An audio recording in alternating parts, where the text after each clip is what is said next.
purpose of doing this presentation on surrogacy is to explore the controversial areas that are involved in surrogacy and various opinions which are widely varied from religious, social, economical, financial and medical. This presentation was given at the live conference, that is Learning Initiative for Fertility Experts at China in the early part of this month.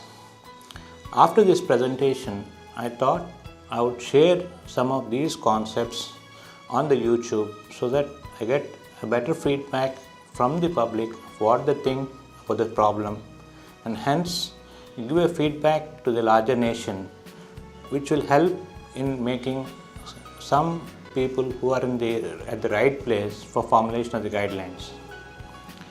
What is exactly surrogacy?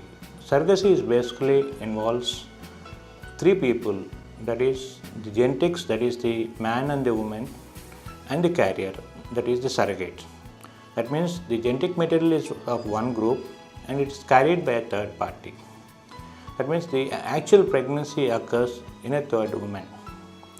Why is surrogacy so much of debatability? The concept of family involves a mother and a father, and here a mother which gives birth may not be in the true sense the right mother.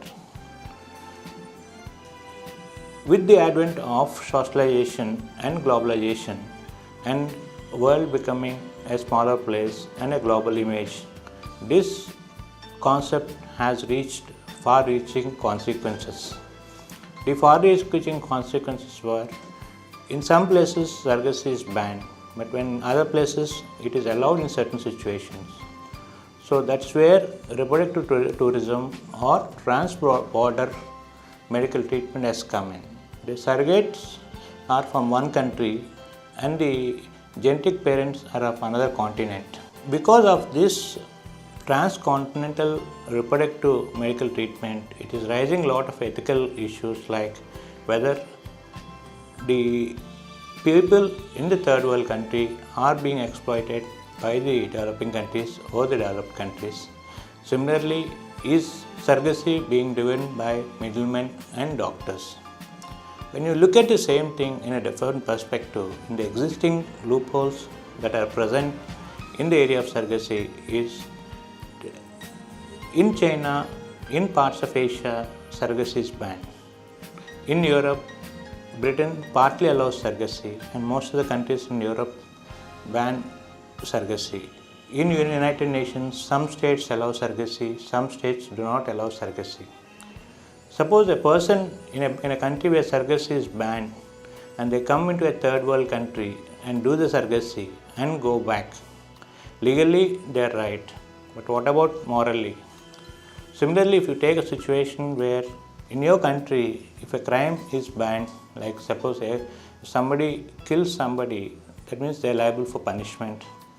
And if that person goes out into another country and does the same crime, do you feel the punishment should be the same or it should be different? That is what the ethical debate is about.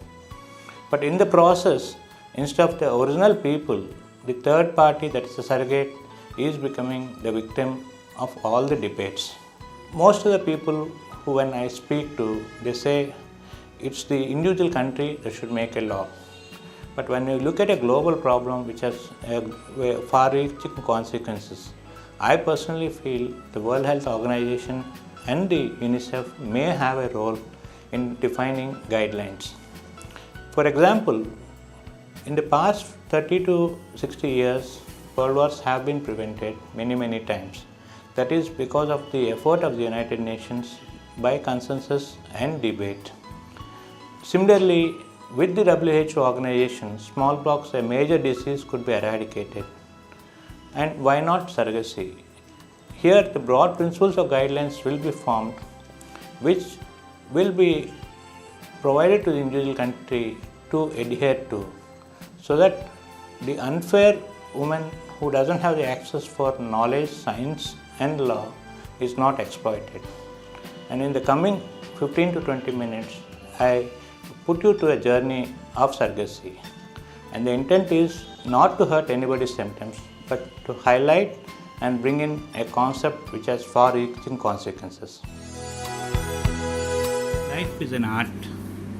Similarly, when there is a failure, life can start with assisted reproduction or ART when there are no other options that are available.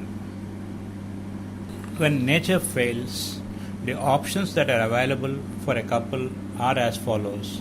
One is a full ART in which the couple's genetic material and gestation is used. The second is an ART in which partial genetic link and gestation is present. The third is an assisted reproductive technology in which a partial genetic linkage and gestation can be utilized. The fourth is the classical surrogacy in which assisted reproduction with the full genetic link but no gestation in the woman.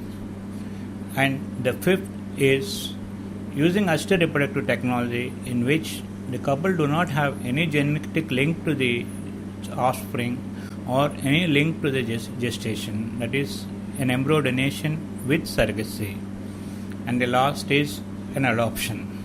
The spectrum from natural conception to assisted reproduction to partial genetic linkage to full genetic linkage and no genetic linkage and adoption are wide spectrum that are available, which we see on a day-to-day basis, and this is to the public is producing lot of turmoil and confusion into thinking, are reproductive scientists going beyond a particular point and interfering with the nature. When it comes to surrogacy, the options are as many as 9 different types of gestational one genetic combination can come. The first is the intended mother's oocyte and the intended father's sperms with the surrogacy. The second is intended mother's oocyte with the surrogate's partner's sperm.